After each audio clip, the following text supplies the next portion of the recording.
ladies and gentlemen, thank you so much for coming today to join the celebration of Ed and Katie's special day. I'm sure you'll all agree, Katie looks beautiful, stunning, and elegant.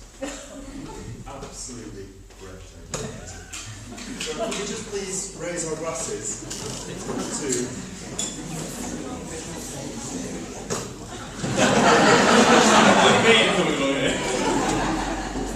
Raise our glasses to the beautiful bride. Beautiful bride. Edward, you are very, very honoured. Now to the bridesmaid, I know that as already mentioned, but without your help, this wedding and today couldn't have gone as well as it has today. So thank you so much. And also for the traditionalists amongst you, my room was wherever you wanted.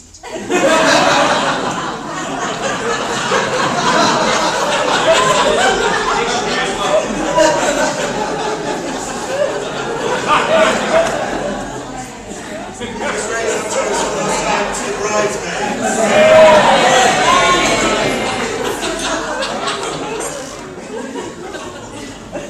Now I'm going to take it steady on the toasting, or as Ed has already mentioned, we might need some frozen green beans by the end of this speech. Okay, Eddie Boo, or as the order of the service said, Edward Bellamy Brown. The 8th of October 1980, to a pleasantly surprised Andrew and Rebecca, some say a mistake, accident.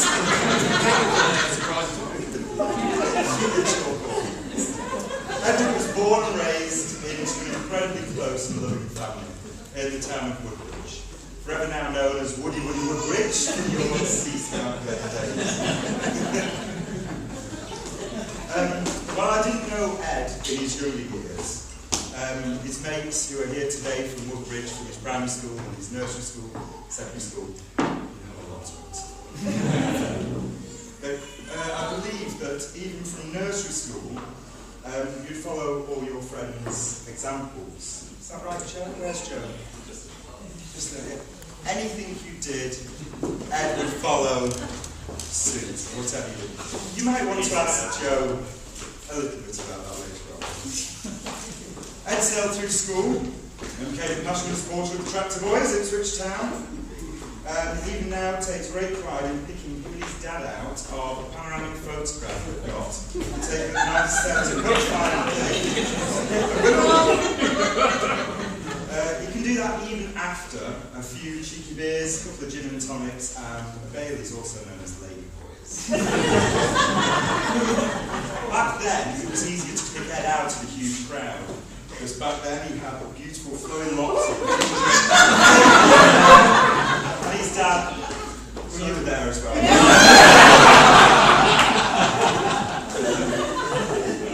I first met Ed on our first day at university. We were unpacking our cars and ready to start our new life. His mother sits in the front, weeping buckets, blubbering at the idea that she was going to lose her new subject. There was also a painful expression of realisation creeping over Andrew's face when he realised that he'd be going back to 7A Catton Road as the only male in the family. It was a couple of days into the Freshers' Week when Sam, myself and a couple of others were on our way to the social bar, and I asked Ed and Dwayne, Paul, Greg, some of the lads who we'd only seen sitting in Ed's room watching EastEnders on TV Freshers' Week, if they wanted to come and join along with us. It was a strange thought. Edwin was eager as a King Charles Spaniel, on heat. He even joined us, and our friendships were sealed. Many tales I could tell you from my university days. There's the cricket bat jockey incident that ended up with a trip to A&E, and a certain member ending up with a considerable amount of metal in his body, still to this day. There's also the time when Ed mysteriously disappeared 5 doors from his house when we left him in the barrow of a chippy. 1 hour later, 5 doors. There were 5 doors from the chippy to the house. 1 hour later, he arrives at the door, quite frantic stage with hand training. All I'm saying is I hope the therapy is helping. It was like Coronation Street and I was walking and I just run because the police car felt not get arrested or just run. Is anyone explaining that?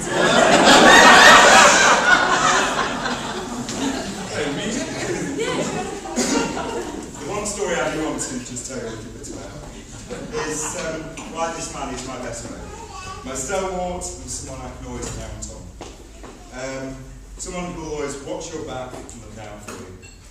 After an illustrious career in rugby, I sustained a slight knee injury. I had to have an operation over the Easter period, and everyone else had gone home. Ed stayed on, as a true friend, to help support me. At the operation the following day, and Ed suggested in all his wisdom that one quiet pint of the social campus might help me take my mind off things, help me to relax and sleep better. Several hours later, we staggered out to the Blue Anchor in the centre of Lancaster and decided to run a water fountain. Why, we shall never know. Anyway, we were soon joined by the police. They didn't get out of the van, probably too much donuts. Sorry about that.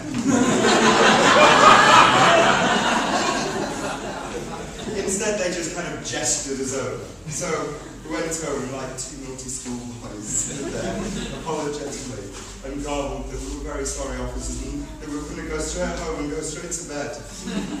We didn't. And I just remember ending up that evening on our backs on a grass roundabout, staring up at the cosmos, contemplating love, life, and if I'd be able to take the cartilage from my knee that they were going to remove, and I'd be able to keep it the next day. As you can see, in my hour of need, it was there. Difficult times, you're always looking out for me, so cheers that man. Uni flew by so quickly. I can't believe it's over 10 years ago. I'm slightly more mature than some of the others. My birthday's 20th of September, then it's Dwayne's on the 25th, Grog's on the 30th, and it's Sam's on the 5th, and yours on the 8th. So you can imagine the carnage those 2 weeks caused. However, it was a fantastic time, and in that summer, Mr. and Mrs. Brown prepared a huge party for him. What a party it was. I seem to remember there was a diving competition into the fish pond. There was a barbecued goldfish, and there were some shenanigans in the garage that I'm sure Hilary and Becky will want to go into. It was the first time I got to meet Ed's mates from home, and after the stag weekend, I'm sure they appreciated the 10-year gap. Ed's always had a huge group of friends near and far, and special thanks to those people who have travelled so far. Jason in particular, you've been over twice in nearly as many weeks from Mods, so much appreciated that. Now, to Mrs. Katie Brown. The first time I knew Ed, I met someone very, very special. I was living in Mexico, and I must admit, when he was telling me on the telephone, I kept thinking, what have I done? What if she's not even for my Ed? What if she's ginger?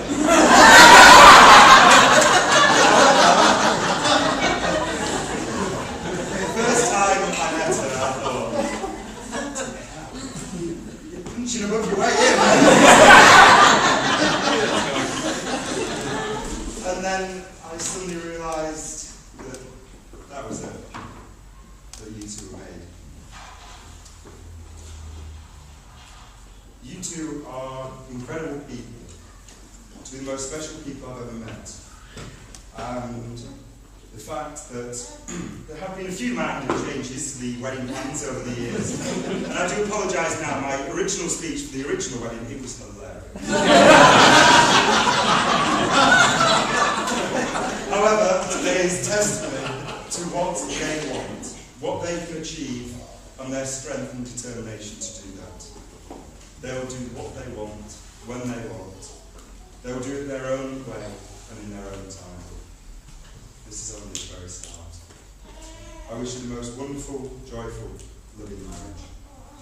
Can I ask you, ladies and gentlemen, to raise your glasses?